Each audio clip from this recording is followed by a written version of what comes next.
What's happening? What's happening? This your man, Chris Watts, man, your big brother from another mother. And I guess if you older than me, I guess I can be your little brother from another mother. You already know I've taught we give God the glory, man. Got to recognize my queen, Allie Watts, and my 3 future queens, Antoinette, and Elise, and Alexia.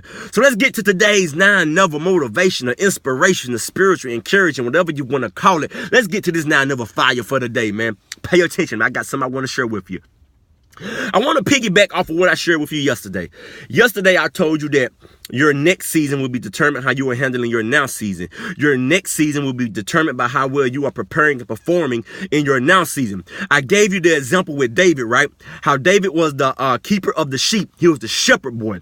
And how doing that job, the bear and the lion came against the sheep, but David protected the sheep from the bear and the lion and killed the bear and the lion. And because David embraced that now season against the bear and the lion, because he prepared and performed in it now, it prepared him to go against Goliath. And you know the story. We know what David is known for. He's known for facing Goliath, and not only facing Goliath, but killing and defeating Goliath flawlessly. You had the armies of Israel. You had even the king of Israel. They wasn't willing to face Goliath, the giant. But here come David, the little shepherd boy, the boy that wasn't even a soldier.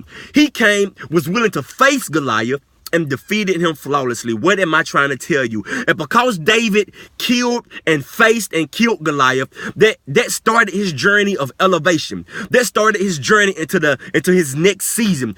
After he killed Goliath, he was rewarded many different rewards by the king. He was even given wives. The people began to look at David as a leader, and his moment of elevation began to happen and even increase, all because of what he was willing to face. What am I telling you today? Listen to me. Your next breakthrough, your next miracle, and even blessing, so for some of you, it's not going to come by what it is you're wanting God to fix, but it's going to come by what you're willing to face. Who am I talking to right now?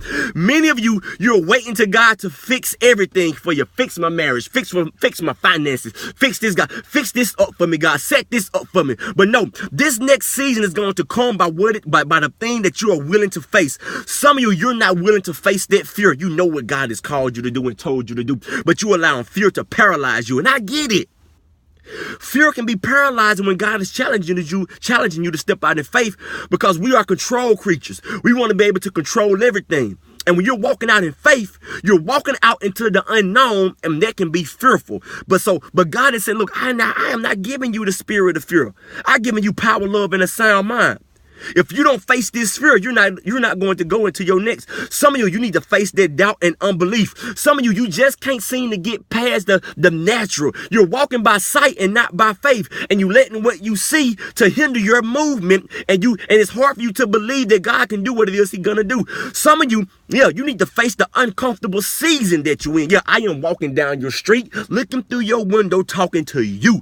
You're in an uncomfortable season that you don't want to be in. But look, you need to face this thing. And so many of you are fighting against the very thing that is of God. Listen to me. Some of you are going to miss your blessing because it has been disguised as a battle.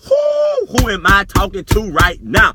Some of you don't want to face this season. Some of you don't want to face this giant of fear, this giant of doubt. You don't want to face this giant of being uncomfortable, the giant of pain. But if you don't face it, I'm here to tell you that you are hindering your next season. Don't hinder your blessing because it's being disguised as a battle. This next breakthrough will not come by what you want God to fix, but it will come by the things that you are willing to face and embrace. This been your man, Chris Watts. You know we say, baby, this isn't the beginning. This is forever. Together, baby, is 9 never. So let's dream big, work hard, and live. Eat. Z. See you, man.